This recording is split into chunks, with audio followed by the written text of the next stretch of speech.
भावेश अपनी school team को basketball tournament के फाइनल में पहुंचा देता है। फिर अंजना भावेश को रोज होटल आने के लिए फोर्स करती है। अंजना की ऐसी हालत देखकर भावेश को मजबूरन कहना पड़ता है, ठीक है, मैं कल से जरूर आऊंगा। अंजना तुरंत ही खुशी से भावेश को गले लगा लेती है और फिर कहती है, अब मैं चलती हूँ, गुड नाइट भावेश। भावेश भी गुड नाइट बोलता है और फिर अंजना कार में बैठकर निकल जाती है। भावेश अभी भी परेशान सा वहीं खड़ा हुआ है। अंजना अपनी कार में आंसू पोंछती है और अचानक से उसके चेहरे पर मुस्कान आ जाती है। कार के आगे वाली सीट पर मैनेजर बैठा हुआ है। वो पीछे देखता है और पूछता है, क्या हुआ मैम? अंजना मुस्कुराकर कहती है, काम लगभग हो गया। दोनों खुश होते हैं और कार निकल जाती है। भावेश को अंदाजा भी नहीं है कि अंजना का असली मकसद क्या है। देर रात उस हवेली के बाहर कोई आता है। अंधेरा होने की वजह से उस इंसान का चेहरा नजर नहीं आ रहा। वो इंसान चलकर हवेली के अंदर जाता है और सीधा उस लैबोरेटरी की ओर बढ़ता है।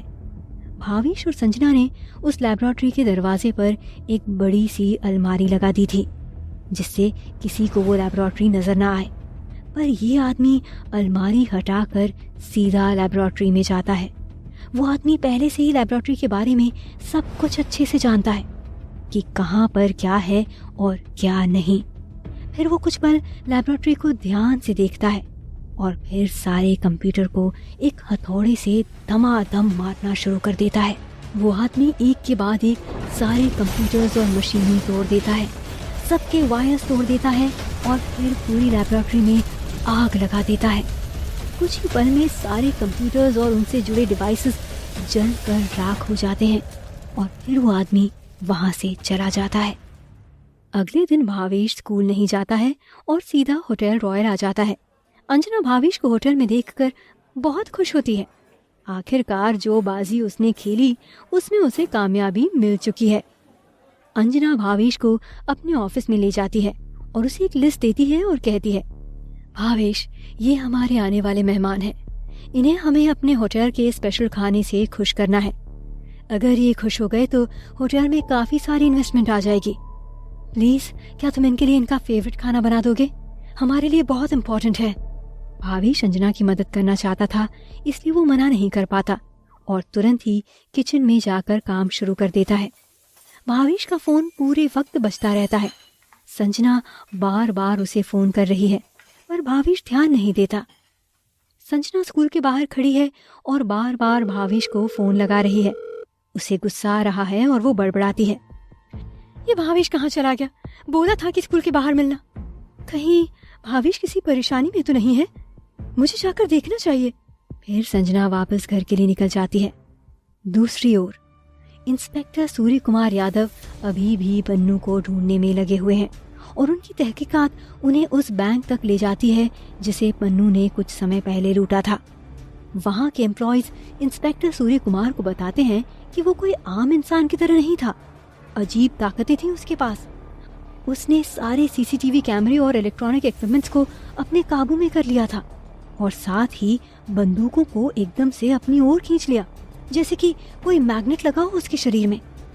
इंस्पेक्टर सूर्य कुमार को ये सारी बातें सुनकर पन्नू की ताकत का अंदाजा होने लगता है। इंस्पेक्टर सबके बयान लिखते हैं और फिर उस बयान के आधार पर अपनी तहकीकात को आगे ले जाते हैं। सब इंस्पेक्टर उनसे पूछता है, सर, यहाँ तो कुछ पता ही नहीं चला हमें, जहाँ थे वहीं खड़े हैं।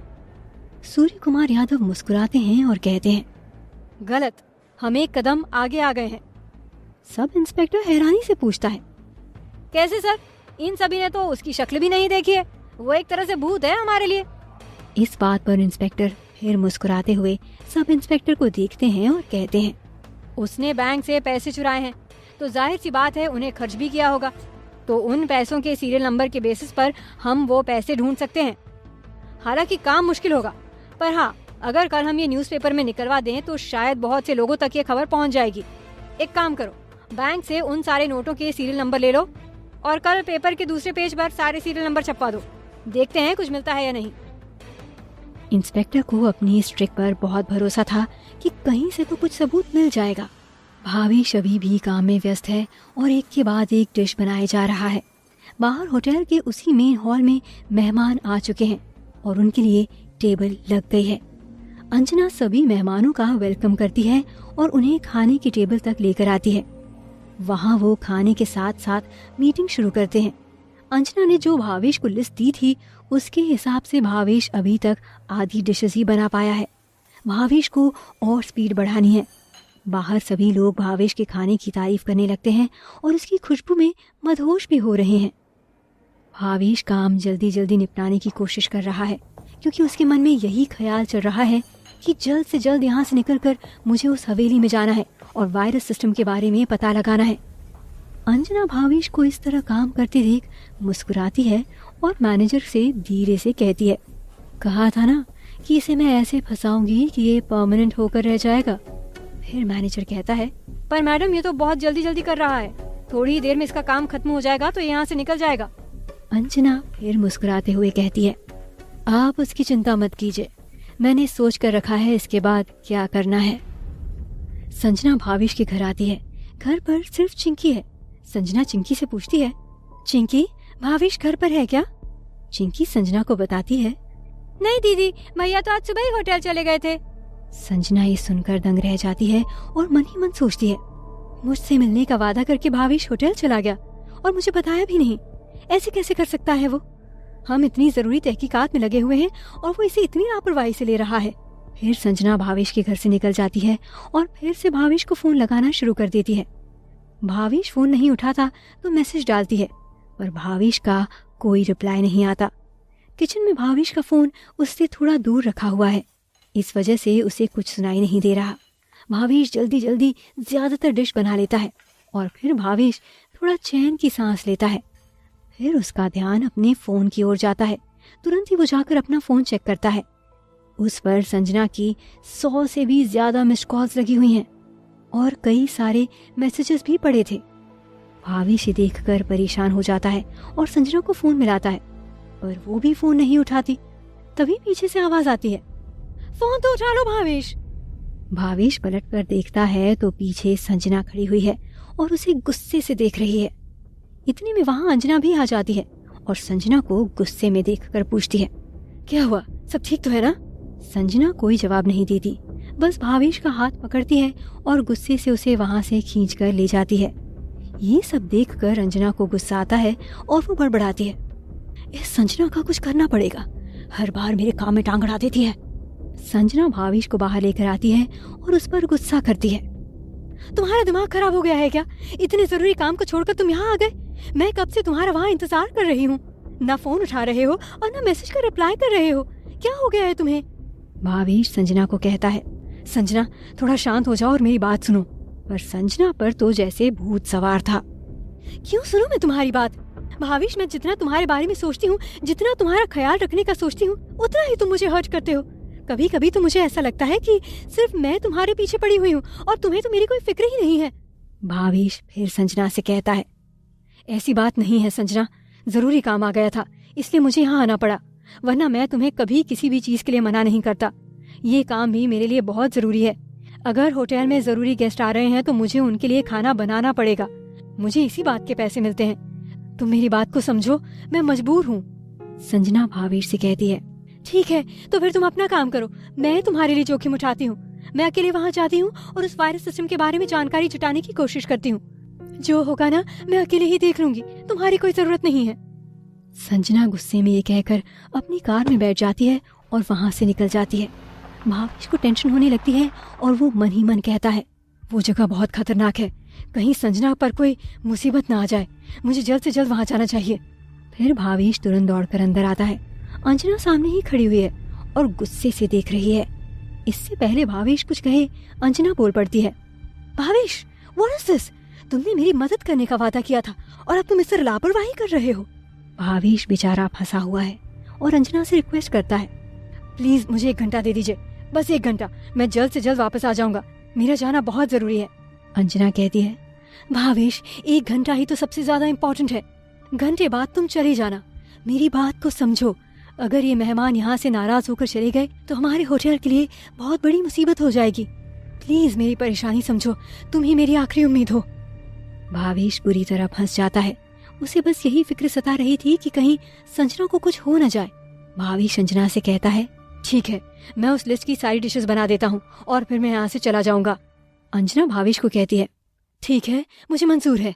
भावेश तुरंत ही किचन में जाता है। अंजना के मन में ख्याल चल रहा है, तुम एक बार जाओ तो फिर से उस किचन में, अब तुम्हें बाहर नहीं जाने दूंगी। और फिर अंजना मैनेजर को बुलाकर उसके कान में कुछ कहती है। भावेश किचन में आने के बाद उस लिस्ट की सारी डिशेस तेजी से बनाने लगता है। भावेश अपने कंप्यूटर से कहता है, सिस्टम, क्या तुम मेरी कुकिंग स्पीड बढ़ा सकते हो? सिस्टम का तुरंत ही नोटिफिकेशन आ जाता है। Yes host. भावेश फिर कहता है, ठीक है, मेरी कुकिंग स्पीड बढ़ा दो। सिस्टम तुरंत ही कहता है, प्रोसेस कंप्लीट, कुकिंग स्पीड 4 गुना तक बढ़ा दी गई है। भावेश की कुकिंग स्पीड बढ़ जाने के बाद वो 4 गुना तेजी से खाना बनाने लगता है और एक बार में 5 गैस बर्नर्स का इस्तेमाल करता है। ये देखकर किचन के सभी शेफ बहुत हैरान रह जाते हैं। भावेश इतना तेजी से खाना बना रहा था कि सबको लगने लगा कि ये कुछ न कुछ गड़बड़ करेगा, पर भावेश की एक्यूरेसी एकदम परफेक्ट है। दूसरी ओर संजना उस हवेली के बाहर पहुंच जाती है। हवेली का दरवाजा खुला हुआ है। संजना को थोड़ा डर भी लग रहा है, फिर भी वो धीरे धीरे अंदर की ओर बढ़ती है। संजना अंदर आती है और देखती है कि चारों ओर धुआं धुआं सा नजर आ रहा है। संजना ये देखकर दंग रह जाती है। धुआं उसके नाक के जरिए फेफड़ों में पहुंच जाता है और वो खांसने लगती है। खांसते खांसते वो नीचे बैठ जाती है और हवेली की हालत देखकर कहती है, इतना धुआं क्यों हो रहा है? क्या यहाँ आग लगी है? संजना फिर भावेश को फोन लगाती है, पर फिर वो उसका फोन नहीं उठाता। इसलिए संजना मैसेज डाल देती है और फिर उठकर लेबोरेटरी की ओर जाने लगती है। वहीं दूसरी ओर भावेश तेजी से काम करके सारी डिशेस बना लेता है। अंजना का मैनेजर किचन में आता है। उसके हाथ में एक नई लिस्ट है। वो खुशी से उस एरिया की ओर बढ़ता है जहां भावेश खाना बना रहा था, पर जब वो वहां पहुंचता है तो एकदम दंग रह जाता है। सारा खाना रेडी है और भावेश वहां से गायब हो चुका है। बस वहां एक छोटा सा नोट लगा है, food is ready to serve. Manager तुरंत ही वो नोट लेकर अंजना के पास जाता है। अंजना उस नोट को देखकर एकदम आग बबूला हो जाती है और उस नोट के टुकड़े टुकड़े कर देती है।